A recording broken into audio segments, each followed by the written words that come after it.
Sekarang Indonesia ini lagi meraba-raba pendidikan kita sekarang ini. Apakah pendidikan tertutup atau pendidikan yang terbuka atau pendidikan karakter yang bahkan diperjuangkan sekarang ini.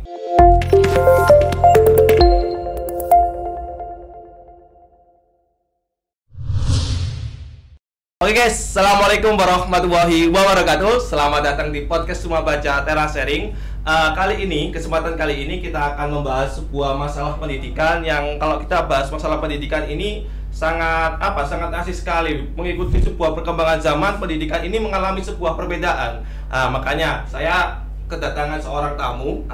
Kalau boleh tahu siapa namanya, Mas? Oke, terima kasih ya Mas Raffi ya. Sungguh kehormatan ini saya dapat diundang di sini di Rumah Baca Teras Sharing. Saya itu Yoga Aditri Prabowo. Saya lulusan dari PGSD UMS tahun 2019. Sekarang alhamdulillah saya bekerja di salah satu sekolah swasta di Surakarta. Oke, Mas Yoga. Oke lah. Mas Yoga, ini asli mana, Mas, kalau boleh tahu, Mas? Saya asli di Pekalongan, Wi. Oke. Ini lagi dampak banjir ini loh. Aduh, berat ini loh. Banjir di Pekalongan katanya warnanya merah, beda sendiri dengan banjir-banjir yang lain. Biasanya banjir warnanya coklat, ini warna merah. Oke, Mas Yoga, langsung aja nih ya. Oke, pertanyaannya nih, kita lihat. Kita lihat perkembangan sekarang pendidikan ini dari tahun mengalami sebuah perbedaan. Dari bergantinya menteri mengalami sebuah perbedaan. Sekarang kita di Indonesia ini belum bagaimana pendidikan yang cocok. Sekarang Indonesia ini lagi meraba-raba pendidikan kita sekarang ini. Apakah pendidikan tertutup atau pendidikan yang terbuka atau pendidikan karakter yang bahkan diperjuangkan sekarang ini. Pemerintah kita juga masih bingung. Nah, bagaimana Mas Yoga sebagai pendidik melihat pendidikan dari dulu sampai sekarang? Pandangan Mas Yoga gimana nih? Oke, kalau pandangan saya ya tentang pendidikan sekarang itu dari masa ke masa mengalami perubahan zaman. Terutama mungkin ini perubahan zaman yang menurut saya mungkin pendidikan sekarang ada yang berkrisis moral. Oleh karena itu pendidikan sekarang banyak menguatkan dari penguatan pendidikan karakter, baik dari karakter budi pekerti, akhlak maupun sosial kepada seluruh warganya. Kalau menurut saya, dari sistem pendidikan ini, apalagi ini kan sekarang udah masuk pendidikan di zamannya era digital. Oke. Nah, sekarang di zaman era digital apa-apa serba digital semua, baik pembelajaran, praktek, terus bikin video pembelajaran pun pakai digital. Biasanya kan kita pembelajaran kan langsung praktek. Iya, benar. Dari kuliah saya pun saya mengalami micro teaching, praktek bikin RPP kayak gini, terus merancang pembelajarannya agar di kelas itu active learning. Kita tuh pembelajarannya nyaman, menyenangkan. Nah, katanya Mas Yoga tadi ngomong nih, kok dampak negatif ya, kalau umpamanya berkembangnya teknologi. Kalau menurut pandangan Mas Yoga, negatif dari teknologi itu apa coba, Mas? Kalau menurut pandangan Mas Yoga sendiri, terutama apa yang menyerang anak-anak didik kita. Saya kan sebagai calon pendidik, Mas Yoga sebagai pendidik, bisa lah sharing-sharing kita, beri nasihat kita dan para penonton sebagai pendidik, calon pendidik. Kalau menurut saya dampak mungkin di negatifnya era digital itu, misal kalau anak kurang pengawasan dari orang tua. Sekarang gini, dulu anak-anak kan nggak dibolehkan memain HP saat pembelajaran. Nah, sekarang anak malah diperbolehkan main HP karena dengan tujuan kilo guru isih ngajar, tontonan isih ngajar. Mungkin dengan kayak gitu, anak pun akan alasan iki meh sinau sik wae lah. Jebule yang apa? Dolanan FF, Mobile Legends ya ora. Iya. Kita itu kan misal orang tua nggak tahu kebiasaan anak ketika mainan HP, apalagi udah diloskan pegang HP kan gitu. Benar. Nih Mas Yoga, berkembangnya teknologi juga nih ya. Kita membahas teknologi ya. Kalau kita membahas teknologi ini sangat luas sekali nih. Ada positifnya, ada negatifnya. Kita tidak bisa tahu kedepannya bagaimana. Karena kalau kedepannya ini teknologi juga semakin berkembang, otomatis pendidikan kita juga semakin berkembang nih Mas Yoga ya. Nah, berkembangnya pendidikan sekarang nih yang ditanamkan oleh pemerintah kita, pemerintahan Bapak Jokowi itu menggembor-gemborkan kepada Mas Nadiem bagaimana penguatan karakter seorang siswa. Terutama ini kita juga berkembangnya teknologi di masa globalisasi, moral kita yang oke lah kita mengatakan bahwa pendidikan itu semua teknologi yang informasi itu kita gampang kita capai. Dulu kita harus cari buku, harus beli buku. Sekarang cukup dengan Mbah Google. Oke Google, cari artikel ini, cari jurnal ini, semua selesai. Nah, bagaimana nih? Otomatis itu kan dampak positifnya. Ada juga dampak negatif yang menyerang kita semua. Apa itu? Karakter kita. Di sendi karakter yang pemanya kuat oleh dimiliki Indonesia ini terserang. Sehingga karakter yang dimiliki seorang siswa itu rusak. Nah, ada sebuah kejadian, saya sering baca berita ini, seorang anak membunuh orang tuanya. Wah, itu berat banget itu Kak, gitu itu. Ada sebuah cerita juga seorang siswa berantem sama gurunya yang berapa tahun yang lalu sampai gurunya itu berdarah semua. Terus dilaporkan orang tuanya juga gak terima, malah dijak bertengkar. Bagaimana itu Mas Yoga sebagai seorang guru melihat krisis karakter yang begini Mas? Kalau saya melihat itu jujur sangat menyedihkan sekali, karena dulu perkembangan zaman pendidikan itu kita itu kalau sama guru takut banget loh, Wi. Iya, benar tenang loh. Saya itu dulu mantan kalau dididik sama guru itu membuat kesalahan, wah blek.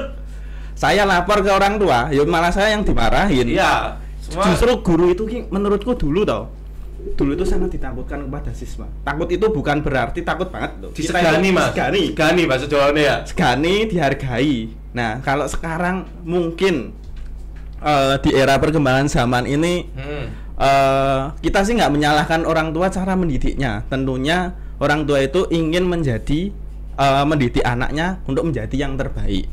Nah, kalau menurut saya mungkin juga nih loh dampak lingkungan yang ada.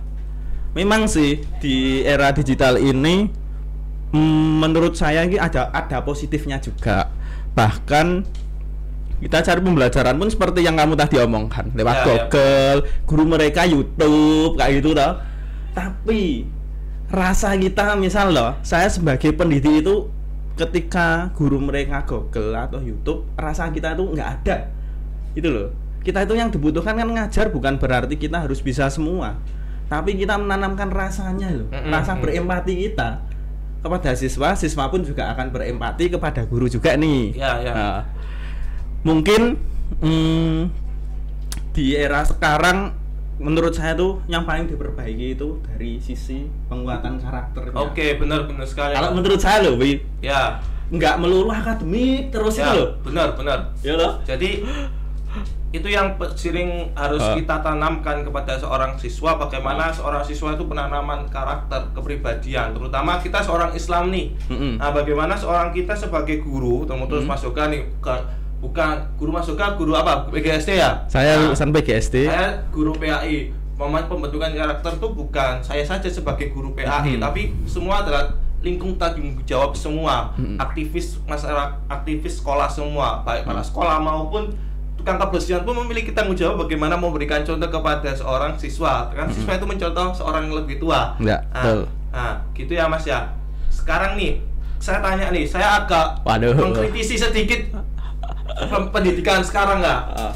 Nah, pendidikan sekarang menurut Mas Yoga, apakah menurut saya kritisi sedikit ya Mas Yoga ya. Jadi pendidikan sekarang ini menurut saya, pendidikan sekarang ini lebih mengarah pada akademis. Jadi karakter itu jarang ditekankan. Bagaimana seorang siswa mengerjakan tugas yang diberikan, bagaimana seorang siswa itu, ayolah kau belajar, orang tua bagaimana kamu dapat ranking 1, bagaimana kamu dapat juara, sehingga sekolah itu terbelenggu oleh pemikiran bagaimana seorang siswa itu cerdas. Nah, harus pembelajaran itu yang bisa. Iya, harus pembelajaran itu dan semua pembelajaran. Nah, menurut Mas Yoga, apakah pemerintah sekarang lah semua sekolah di Indonesia ini lebih condong ke sana, hampir semua ke sana, ataukah ada yang lain Mas Yoga? Oke. Kalau kayak gitu kan sistemnya menurutku kayak sistem hafalan. Bener lah. Jadi kita itu belajar tuh harus hafal ini semua. Ya, betul. Hafal ini semua, harus bisa itu semua. Padahal setiap manusia mempunyai kecerdasan yang berbeda-beda loh. Ya loh. Misalnya ada di kecerdasan bahasa nih. Nah, kecerdasan bahasa anak itu senangnya itu memang dia itu logika berpikirnya itu senang ngomong. Dia itu pede, percaya diri di mana-mana. Tapi kemungkinan nggak bisa dalam hal matematika. Wah, itu pelajaran dulu itu paling saya pusing banget itu loh, Vi. Paling itu nggak suka itu saya itu. Wah, ketika matematika saya itu dapat nilai 4 aja, wah bahagia itu loh. Nah, kalau sistem pendidikan dengan cara begitu untuk mengandalkan siswa harus bisa semuanya, ibaratnya itu kita itu masuk di dalam penjara, tapi kita nggak bisa keluar, mau mencari kebebasan dari diri kita sendiri. Aku ki pengin dadi opo ya? Kok aku ki kok ngene terus ngono lho. Kok kudu dipaksa ngene terus to iki to? Padahal aku ki seneng iki. Tapi kok di Indonesia itu kan orang pintar nggak diakui kalau nggak punya ijazah.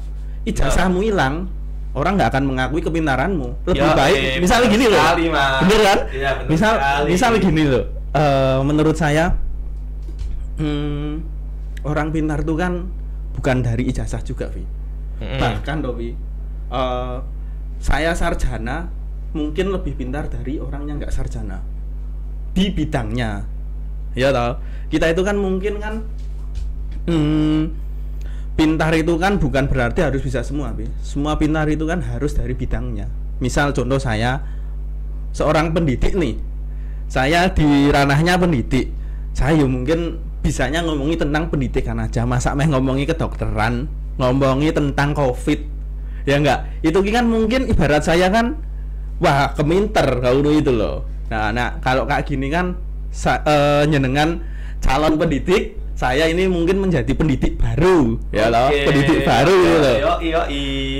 Bisa sharing-sharing kayak gini ki, wah saya justru alhamdulillah banget. Saya dapat ilmu dari kamu, dari teman-teman lu, dari gerakan literasi teras sharing ini. Tapi saya lebih melihat nih Mas pendidikan sekarang. Nah, pendidikan sekarang ini pemerintah lah, sekolah lah. Ini yang perlu saya sedih, bagaimana sekolah ini mencetak lulusan-lulusan yang siap bekerja. Jadi bahasa kasarnya nih Mas ya, bahasa kasarnya ini sekolah-sekolah ini lebih mengarah pada lulusan pabrik. Pabrik ini butuh apa nih? Bawahnya butuh apa? Dan itulah sekolah yang dijual.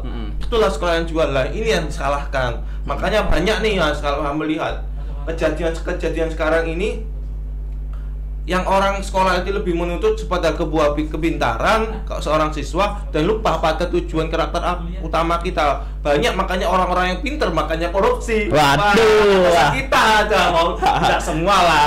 Hanya orang-orang yang merasa kita serang gini. Karena lulusan sekarang ini karena dari dasar mereka dibentuk sebuah bagaimana Anda pintar, karakter utama itu tidak ditanamkan sehingga mereka lulusan dia menjadi orang pintar tapi lupa pada karakter mereka, kebiasaan Islam mereka lah, bahasa kita sekarang Islam lah. Kalau bahasa agama teman-teman yang lainnya, agama-agama teman-teman semua yang ditanamkan oleh teman-teman semua. Nah, sehingga banyak teman-teman orang-orang atas itu yang pinter nyitili duit. Nyitili duit. Seperti di Indonesia itu loh, Viola. Menurutku seperti kuatnya orang dulu. Indonesia itu nggak kekurangan orang pintar, tapi kekurangan orang karakter jujur. Iya. Wah, kita itu kalau terpancing bisa gini loh, kita lah, kamu misal suatu saat nih akan menjadi pejabat pendidikan, ya enggak, pejabat pendidikan, terus kamu diamanai menjadi bendahara bos, bisa loh. Waduh, berarti nih kayak gitu loh.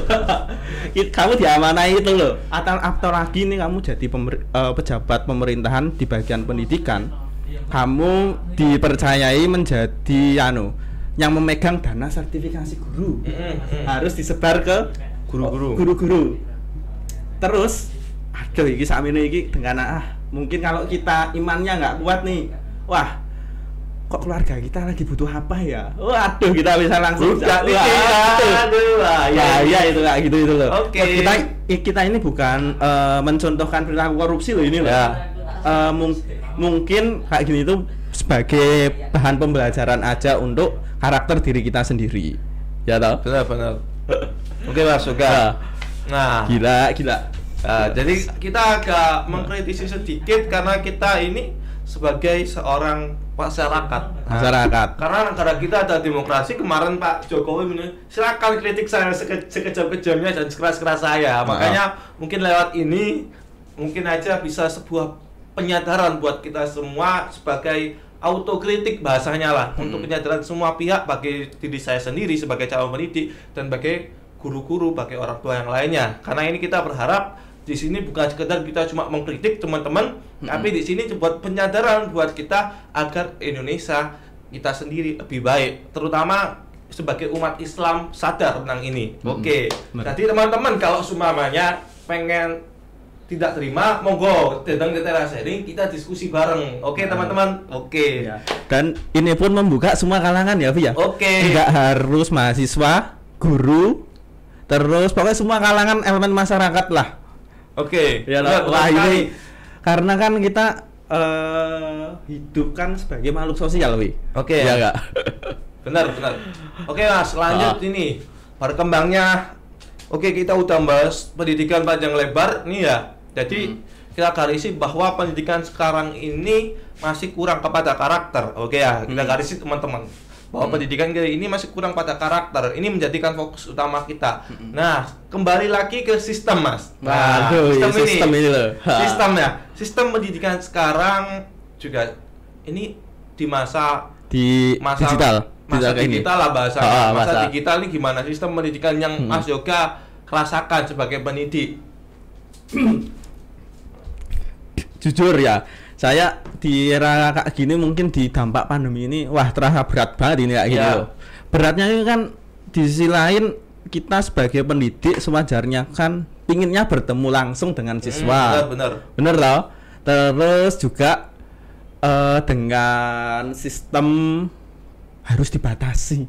Apa-apa kok kudu dibatasi ya kayak gitu loh. Kita mau berekspresi bebas dalam mengajar itu kan susah. Coba aja kamu misal menjadi mahasiswa nih.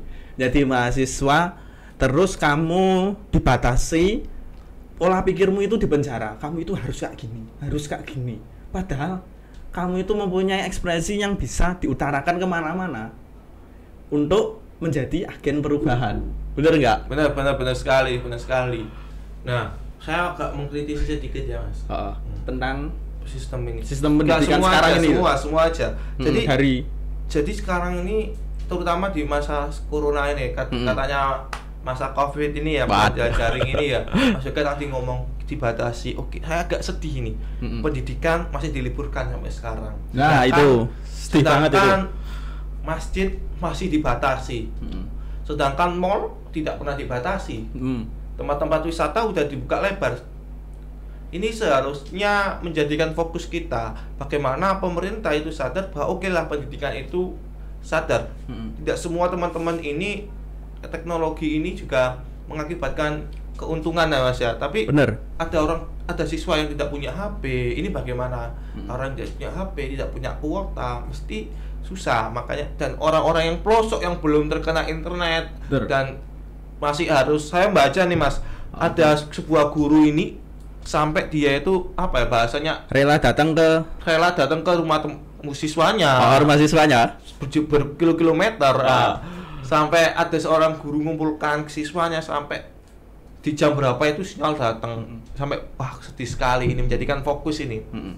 Nah, Mas Yoga, selama pendidikan Covid ini Mas, sebenarnya kan pemerintah kan Mas Nadiem ini kan mengeluarkan sebuah kurikulum darurat. Ya. Nah, ya Kak. Mas juga tahu kan? Tahu. Nah, kurikulum darurat ini kurikulum yang bagaimana?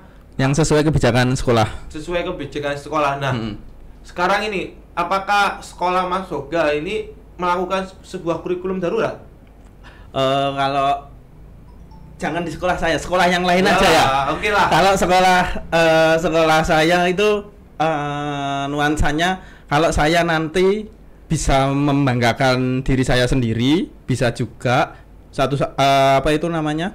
Kalau nanti kesannya juga ada yang negatif. Nah, lebih baik kita membicarakan secara general aja, umum. Secara general nih. Iya, di Solo lah Mas. Di Solo ya. Kan posisinya di Solo, karena kalau memang terlalu yang sampai jauh-jauh gitu juga, setiap daerah kan juga berbeda sebuah keputusan juga. Oke lah di Solo. Mas juga nih di Solo nih. Apakah di Solo ini menggunakan sebuah kurikulum darurat Mas yang diterapkan oleh Mas Nadim? Mungkin kalau kurikulum darurat itu kebijakannya itu dari sekolah-sekolah swasta. Kalau sekolah negeri itu kan nunggu perbolehan dari dinas. Nah, jadi misal kalau kan dinas kan sistemnya kan pemerintah kan sistemnya birokrasi. Pemerintah ngomong apa, dinas menjalankan, terus dinas juga memberikan informasi kepada pihak-pihak sekolah.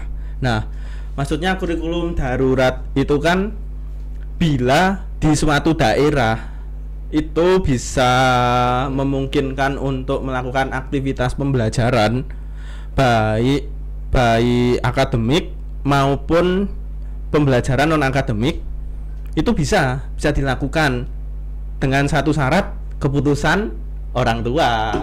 Orang tuanya mau apa enggak kayak gitu itu loh.